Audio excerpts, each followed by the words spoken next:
माजूम आकर के मेरे कंठ में विराजमान होवे। चलिए भक्तामर जी के तीसरे काव्य का उच्चारण सीखते हैं। बुद्धिया शब्द में आधा द है, आधा ध है और दीर्घ या।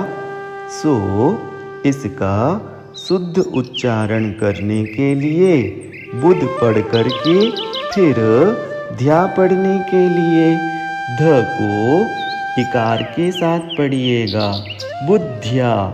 अब देखिएगा वजन वाला व है, हिंदी में आता होगा ब बकरी वाला शब्द बिना में, लेकिन संस्कृत में वजन वाला व आता है विना में, इसलिए पढ़िएगा विनापि। हाँ, दीर्घ होने से ना के लिए थोड़ा सा खींचिएगा। प इकार के साथ पढ़ना हो जाएगा। फिर से पढ़ते हैं एक बार, विनापि। अब विबुधार मत पढ़िएगा, वजन वाला व जिसमें होठ नहीं मिलते हैं वह इकार के साथ पढ़ कर के बुधार पढ़ लीजिएगा, वि बुधार। अब चित मत पढ़िएगा, त आकार के साथ पढ़िएगा, चित। फिर पाद ना पढ़ कर के द को हलंत होने से बचाने के लिए पाद पढ़िएगा। फिर पीठ पढ़ना है। ठ पढ़ते समय आकार का उच्चारण संभल कर करना चाहिए, पीठ।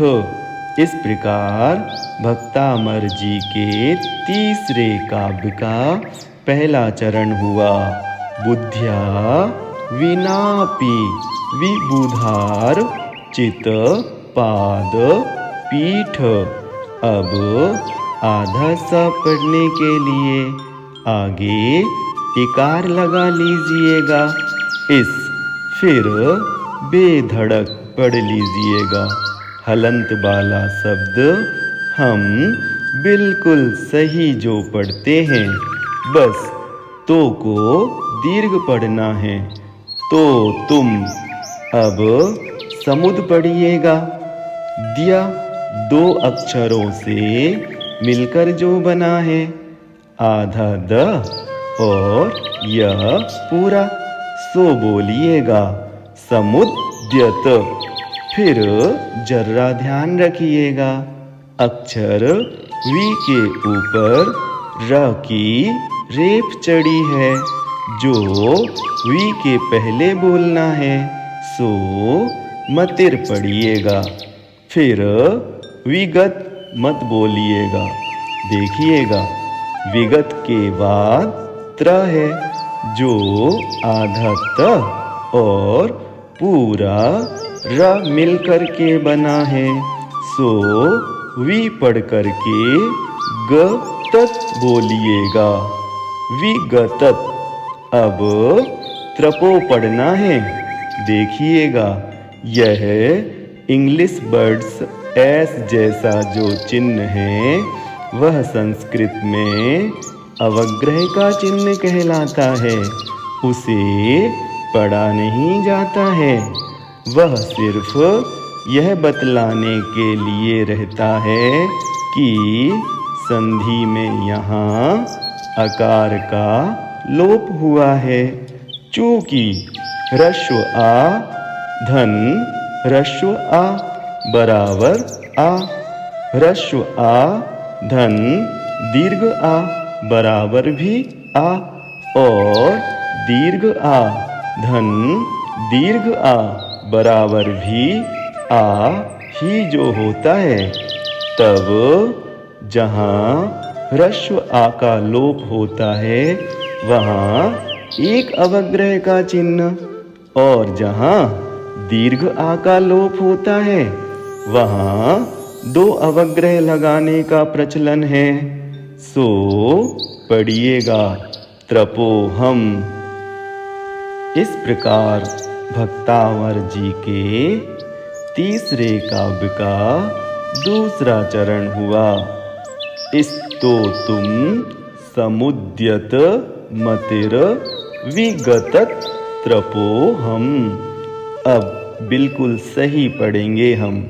यह आने वाला शब्द चूंकि ब भी सही पढ़ते हैं हम और हलंत माँ भी, सो पढ़िएगा बालम।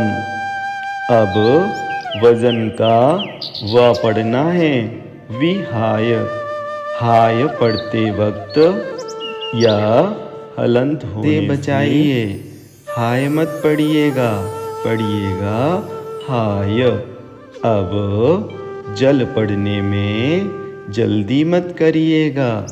ल के लिए आकार के साथ पढ़ना है जल। अब देखिएगा आधे स तक पढ़ लीजिएगा संस, फिर थित पढ़ना है ना कि थित पढ़ना है। अब मिंदू पढ़ने के लिए मिन को खींचिएगा। द उकार के साथ पढ़ने में आ जाएगा मिंदू। फिर बोलिएगा बिंब। ब आकार के साथ बोलना है, बिंब नहीं बिंब बोलिएगा। इस प्रकार भक्तामर जी के तीसरे काव्य का तीसरा चरण हुआ। बालम विहाय जल संस्थित मिंदु बिंब। अब मन्या नहीं मन्यः पढ़िएगा। फिर का आकार वाला नहीं है, आकार वाला क है, क पढ़ना है। फिर इच्छति बोलना है। अब बोलिएगा जनः ना कि जना। फिर सहसा मत पढ़ना, सहसाक पढ़िएगा। चूंकि शब्द ग्र आधा ग और पूरा र मिल करके बना है, सो आधा ग दोनों तरफ पढ़ने से उच्चारण सही आ पाएगा। इसलिए पढ़ना है सहसाग ग्रहीतुम। इस प्रकार भक्तामर जी के तीसरे काव्य का चौथा चरण हुआ। मन्यः क इच्छति जनः सहसाग ग्रहीतुम। चलिए एक बार फिर से पूरा काव्य पढ़ते हैं। बुद्ध्या विनापि विबुधार चित पाद पीठ। स्तोतुम समुद्यत मतिर विगतत त्रपोहम। बालम विहाय जल संस्थित मिंदु बिंब। मन्यः क इच्छति जनः सहसा ग्रहीतुम। चलिए तुरत के तुरत अर्थ भी समझ लेते हैं। बुद्ध्या मतलब बुद्धि के, विनापि मतलब बिना भी। तुरंत हमारे मन में प्रश्न उठेगा, क्या कहते हैं आप बुद्धि के बिना? तो विबुध मतलब विशेष बुद्धि रखने वाले देवों के द्वारा। क्या? तो अर्चित मतलब पूजनीय वंदनीय। क्या? तो पादपीठ मतलब पैरों के रखने की पीठिका, चौकी, आसनी जिनकी। अब हमारे मन में प्रश्न उठेगा, जो ऐसे हैं उनका क्या करना चाहते हैं आप? तो स्तोतुम मतलब स्तुति करने के लिए। सम मतलब न सिर्फ जोश के साथ वरन होश के साथ भी। उद्यत मति मतलब तत्पर, तैयार बुद्धि वाला हो रहा हूँ। तब प्रश्न सामने आता है, क्या विशेषता है तैयार होने वाले की? तो विगत मतलब रहित, क्या त्रपः मतलब लज्जा वाला, वह कौन? तो अहम यानी कि मैं स्वयं। मुनि मानतुंग देव, सो सहजो निराकुल अर्थ हुआ कि देव जिन्हें पलकों पर उठाए रखते हैं, मतलब अपलक जिनके चरण कमल निहारते रहते हैं, उनकी स्तुति मैं मंद बुद्ध करने जा रहा हूँ। तब सहज ही एक प्रश्न सामने आता है हमारे कि क्यों कर रहे हैं ऐसा आप? क्या आपने ऐसा कोई उदाहरण देखा है जिससे आप प्रभावित हुए हो? तब आचार्य भगवान कहते हैं, हाँ, बालम मतलब बालक को, विहाय मतलब छोड़ करके, जल संस्थित अर्थात जल में प्रतिबिंबित, इंदुबिंबम मतलब चंद्रमंडल के लिए, अन्य मतलब दूसरा, क इच्छति जनः मतलब कौन मनुष्य इच्छा करता है। झट से हमारे मन में प्रश्न उठेगा, क्या करने की इच्छा करता है?